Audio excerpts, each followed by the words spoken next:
November 5 ബുധനാഴ്ച.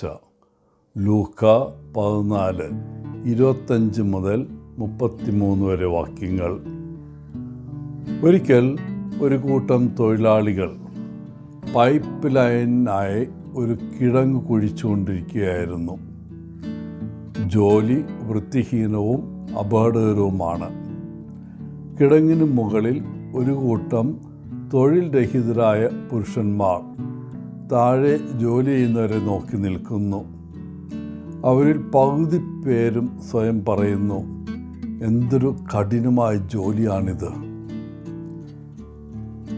വേറെ പകുതി പേർ പറയുന്നു, എനിക്ക് ആ ജോലി ഉണ്ടായിരുന്നെങ്കിൽ എന്ന് ഞാൻ ആഗ്രഹിക്കുന്നു.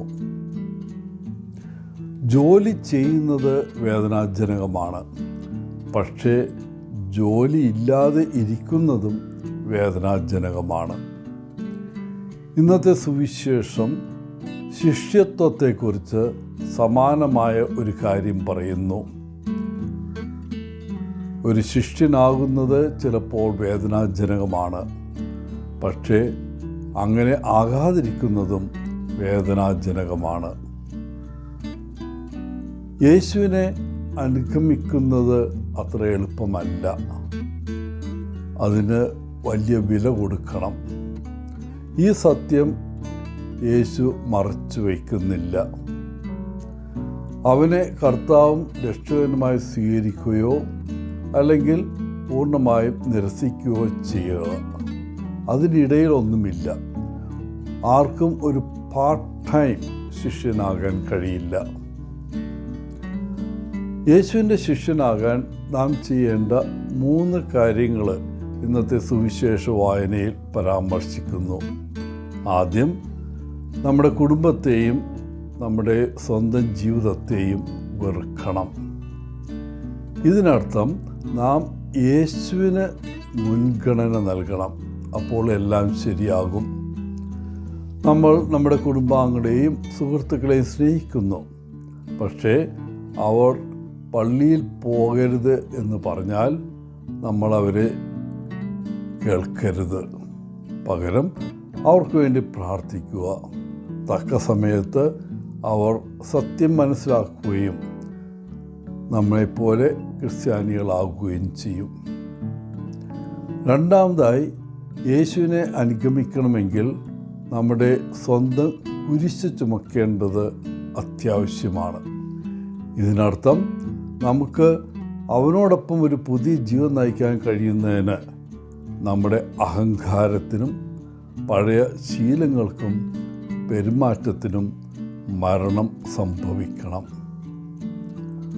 മൂന്നാമതായി, ഒരു ശിഷ്യനാകാൻ നമ്മുടെ സ്വത്തുക്കൾ ഉപേക്ഷിക്കാൻ കർത്താവ് നമ്മോട് ആവശ്യപ്പെടുന്നു. പലപ്പോഴും നമ്മുടെ ബിസിനസ്സിനോടോ തൊഴിലിനോടോ ഉള്ള നമ്മുടെ അതിയായ ഭക്തി നമ്മുടെ ആത്മീയ വളർച്ചയ്ക്ക് വേണ്ടത്ര സമയം നൽകുന്നില്ല.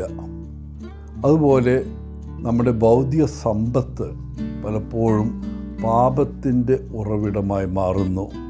കാരണം നാം അതിനോട് വളരെയധികം ബന്ധപ്പെട്ടിരിക്കുന്നു. ദൈവത്തെ മഹത്വപ്പെടുത്താൻ നമ്മുടെ സ്വത്ത് ഉപയോഗിക്കാം. പക്ഷേ നമ്മെ അത് നാശത്തിലേക്ക് കൊണ്ടുവരരുത്.